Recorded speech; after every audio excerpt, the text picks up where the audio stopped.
Good morning friends, I hope आप सब अच्छे होंगे। आपका स्वागत है आपके अपने YouTube channel current affairs for exam में।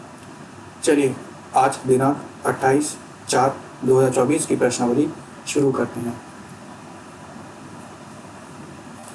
आईएएफ द्वारा परीक्षण की जाने वाली हवा से हवा में मार करने वाली एस्ट्रा मार्क 2 मिसाइल की अनुमानित सीमा क्या है?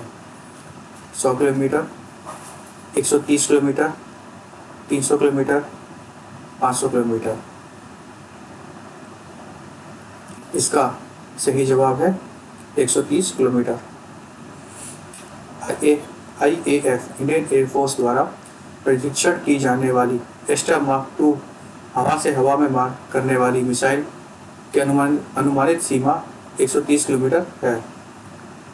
लगभग 90 से 100 किलोमीटर की मारक क्षमता वाली हवा में मार करने वाली मिसाइल एस्ट्रा मार्क 1 पहले से ही भारतीय वायुसेना में है।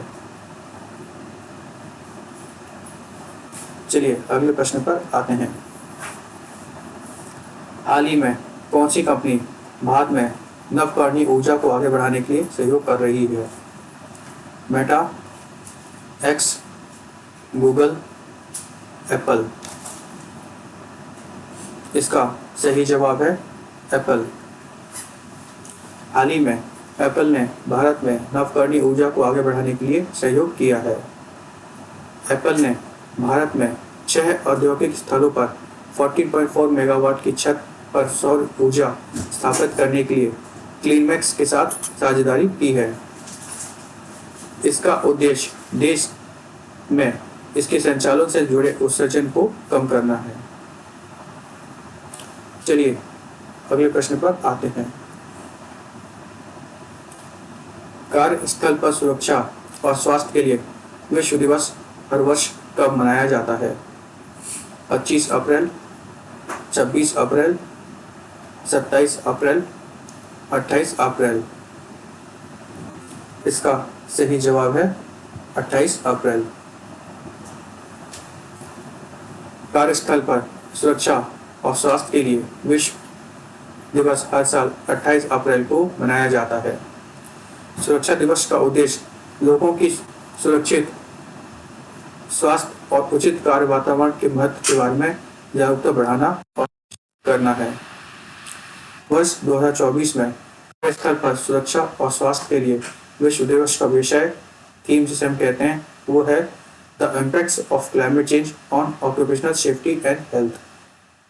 2003 में अंतर्राष्ट्रीय श्रम संगठन इंटरनेशनल लेबर ऑर्गेनाइजेशन ने कार्यस्थल में दुर्घटनाओं और बीमारियों को रोकने के महत्व पर प्रकाश डालने के लिए समर्पित एक दिन मनाने की शुरुआत की। चलिए अगले प्रश्न पर आते हैं। हाल ही में किस बैंक ने अपनी संपत्ति के आधार पर एशिया प्रशांत क्षेत्र में शीर्ष 50 बैंकों में स्थान हासिल किया है? एसबीआई, एचडीएफसी, आईसीआईसीआई, इनमें से सभी। इसका सही जवाब है उपरोक्त सभी। हाल ही में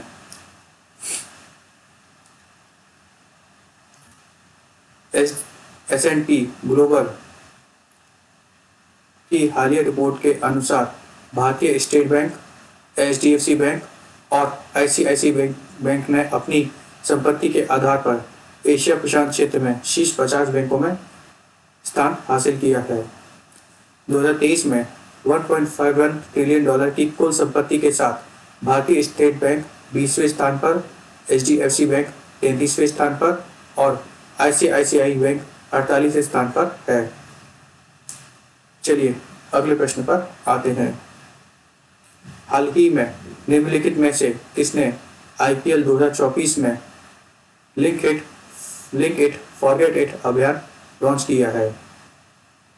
रुपे, वीजा, मास्टरकार्ड, उपरोक्त में से कोई भी नहीं। इसका सही जवाब है रुपे। हाल ही में रुपे ने आईपीएल 2024 में link it forget it campaign launch किया था। यह यूपीआई के साथ रुपे क्रेडिट कार्ड के निर्बाध एकीकरण को प्रोत्साहित करता है। चलिए अगले प्रश्न पर आते हैं। निम्नलिखित में से कौन हाल ही में 250 आईपीएल मैच खेलने वाले दूसरे खिलाड़ी बन गए हैं?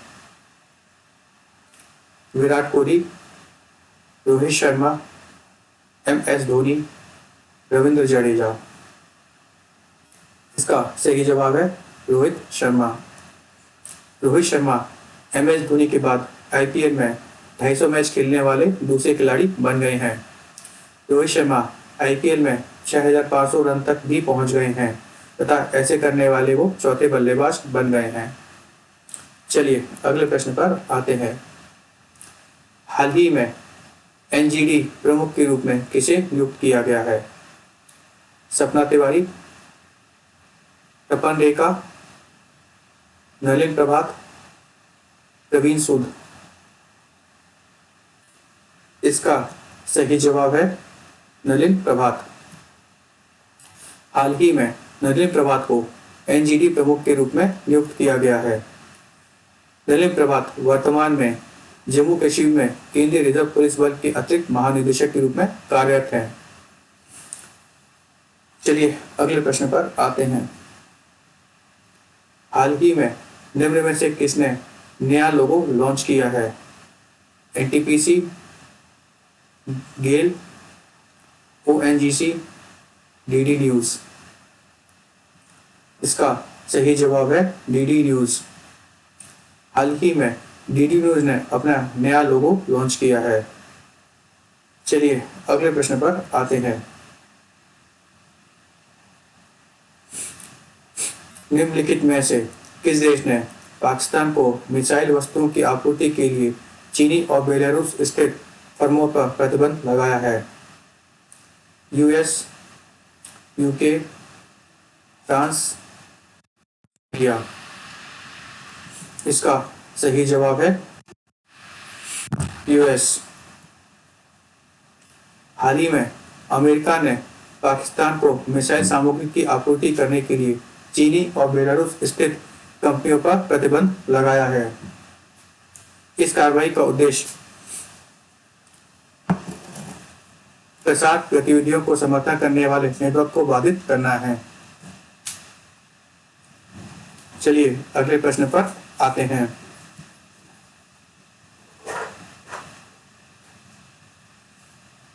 हाल ही में AFMS ने कठिन इलाकों में सैनिकों के सामने आने वाली स्वास्थ्य समस्याओं के समाधान के लिए तकनीकी विकसित करने के लिए किस IIT के साथ सहयोग किया है?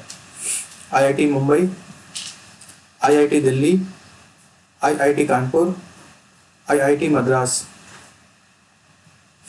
इसका सही जवाब है IIT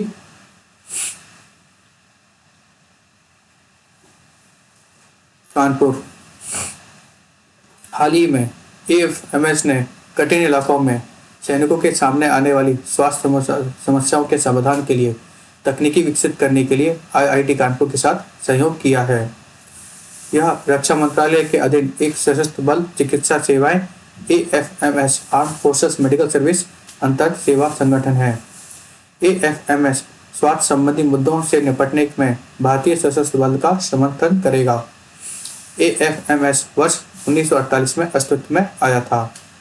फ्रेंड्स, आज का सेशन यही समाप्त होता है। आपको हमारा सेशन कैसा लगा कमेंट करके बताइएगा तथा लाइक एवं सब्सक्राइब अवश्य कीजिएगा। धन्यवाद।